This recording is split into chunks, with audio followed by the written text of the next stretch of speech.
অত্র বিদ্যালয়ের শিক্ষক শিক্ষিকাবৃন্দ এবং প্রাণপ্রিয় ছাত্রছাত্রীগণ, আসসালামু আলাইকুম। আমি সর্বপ্রথমেই শ্রদ্ধার সহিত প্রয়াত মনিরুজ্জামান মামুন স্যারকে স্মরণ করছি। দয়া করি আল্লাহ যেন তাকে ব্যস্ত নসিব করে।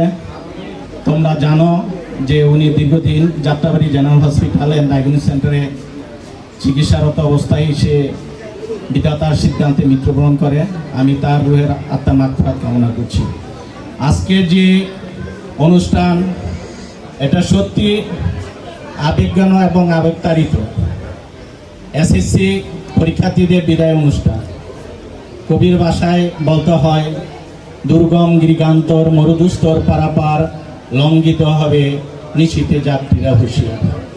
সত্যি সামনের দিকে তোমাদের যে পথ, এটা অত্যন্ত সতর্কতামূলক পদক্ষেপ। এসএসসি পরীক্ষা মানে জীবনের সব কিছু নয়, এটা জীবনের প্রথম বড় চ্যালেঞ্জ এবং একটা পদক্ষেপ।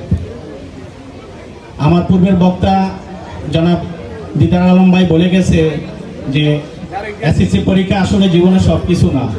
তোমরা যদি সামনের 5-7টা বছর সুন্দরভাবে সুশৃঙ্খলভাবে জীবনযাপন করো, তাহলে ওই যে প্রবাদে বলে যে আজকের শিশু আগামী দিনের ভবিষ্যৎ, তাহলে তোমরাই হবে আমাদের বাংলাদেশের ভবিষ্যৎ।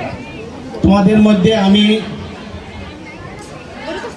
আশা করিব সততা, পরিশ্রম এবং নৈতিকতা এবং মা বাবা এবং বড়দের প্রতি শ্রদ্ধা ও ভালোবাসা যেন থাকে।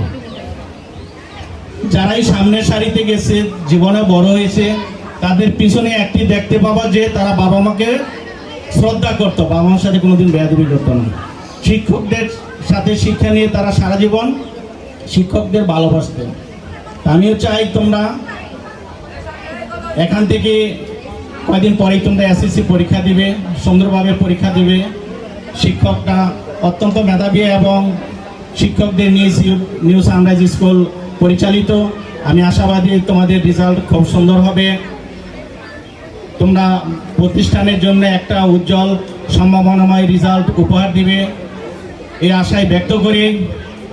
পাশাপাশি আমি নিউ সানরাইজ স্কুল অ্যান্ড কলেজের সকল শিক্ষকদের প্রতি আন্তরিক ও ভালোবাসা শ্রদ্ধা জ্ঞাপন করছি।